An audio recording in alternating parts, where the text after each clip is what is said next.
À première vue, ce robot n'a rien d'extraordinaire. Il constitue cependant une petite révolution dans le domaine du design. Il s'agit d'un robot fraiseur 5 axes piloté par ordinateur. Sa fonction, fabriquer les maquettes des prototypes chez Renault.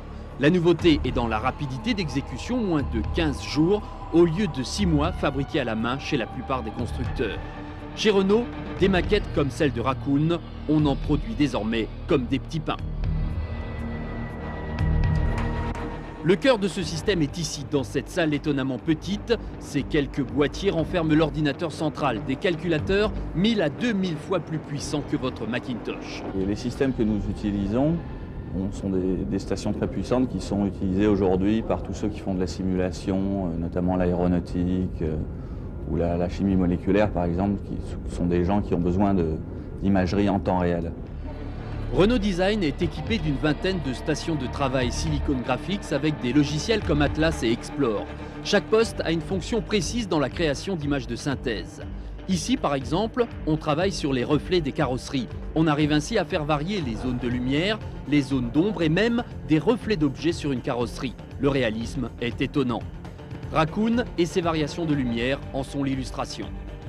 Autre problème, l'animation des images de synthèse. Sur un plan en 3D, on établit d'abord le parcours de la voiture, l'objet bleu.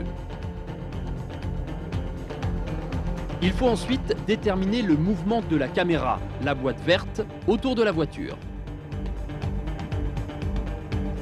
Dernier élément, le soleil, en bleu, et son orbite pour créer les zones d'ombre et de lumière. Le scénario du film est terminé. Dès aujourd'hui, les voitures qui ont été terminées il y a quelques semaines par les designers sont en train de rouler dans le même environnement que Raccoon. À partir du moment où le film est réalisé, il suffit de changer la voiture. Dernière démonstration, la palette graphique, un bijou de 400 000 francs et des logiciels américains et européens plus sophistiqués que les japonais. Grâce à cette palette, on peut en quelques minutes créer une Safran cabriolet. On efface d'abord le toit. On place ensuite les appuis-têtes, le logement de la capote et on efface les portes arrière. Il suffit enfin de choisir sa couleur. Dans cette affaire, la seule limite semble être celle de l'ordinateur. 8 heures de calcul sont nécessaires pour créer une petite seconde d'image d'animation, un véritable travail de titan.